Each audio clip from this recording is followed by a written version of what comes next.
दूसरा अध्याय। पूर्व कथा। नारद जी बोले, हे पितामह, अब आप मैना की उत्पत्ति के बारे में बताइए। साथ ही कन्याओं को दिए शाप के बारे में मुझे बताकर मेरी शंका का समाधान कीजिए। नारद जी के ये प्रश्न सुनकर ब्रह्मा जी मुस्कुराए और बोले, हे नारद, मेरे पुत्र दक्ष की 60,000 पुत्रियां हुई, जिनका विवाह कश्यप आदि महर्षियों से हुआ। उनमें स्वधा नाम वाली कन्या का विवाह पितरों के साथ हुआ था। उनकी 3 पुत्रियां हुईं। वे बड़ी सौभाग्यशाली और साक्षात धर्म की मूर्ति थीं। उनमें पहली कन्या का नाम मैना, दूसरी का धन्या और तीसरी का कलावती था। ये तीनों कन्याएं पितरों की मानस पुत्रियां थीं, अर्थात उनके मन से प्रकट हुई थीं। इन तीनों का जन्म माता की कोख से नहीं हुआ था। ये संपूर्ण जगत की वंदनीया हैं। इनके नामों का स्मरण और कीर्तन करके मनुष्यों को सभी मनोवांछित फलों की प्राप्ति होती है। ये तीनों सारे जगत में मनुष्य एवं देवताओं से प्रेरित होती हैं। इनको लोक माताएं नाम से भी जाना जाता है।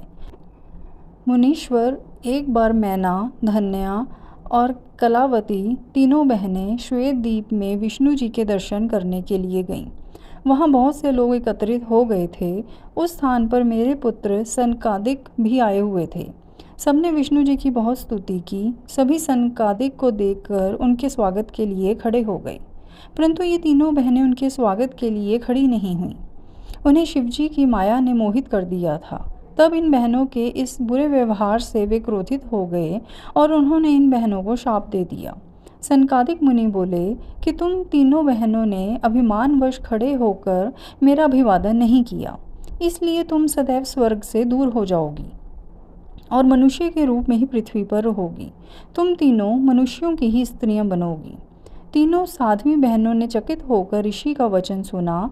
तब अपनी भूल स्वीकार करके वे तीनों सिर झुकाकर सनकादिक मुनि के चरणों में गिर पड़ीं और उनकी अनेकों प्रकार से स्तुति करने लगीं। उन्होंने अनेकों प्रकार से क्षमा याचना की। तीनों कन्याएं मुनिवर को प्रसन्न करने हेतु उनकी प्रार्थना करने लगीं।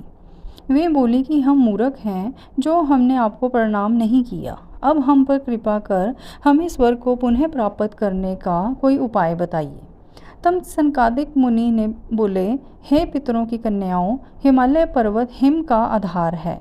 तुम में सबसे बड़ी मैना हिमालय की पत्नी होगी और इसकी कन्या का नाम पार्वती होगा। दूसरी कन्या धन्या राजा जनक की पत्नी होगी और इसके गर्भ से महालक्ष्मी के साक्षात स्वरूप देवी सीता का जन्म होगा।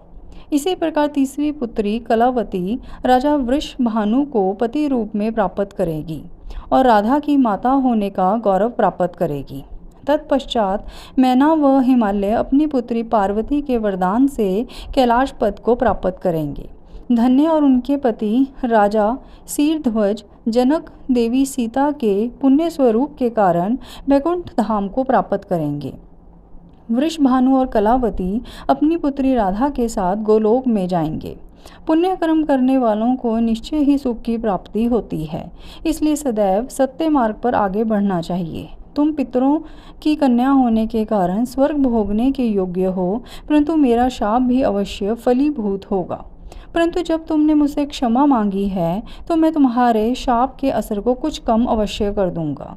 धरती पर अवतीर्ण होने के पश्चात तुम साधारण मनुष्यों की भांति ही रहोगी, परंतु विवाह के पश्चात जब तुम्हें संतान की प्राप्ति हो जाएगी और तुम्हारी कन्याओं को यथा योग्य वर मिल जाएंगे और उनका विवाह हो जाएगा, अर्थात तुम अपनी सभी जिम्मेदारियों को पूर्ण कर लोगी, तब भगवान श्री हरि विष्णु के दर्शनों से तुम्हारा कल्याण हो जाएगा।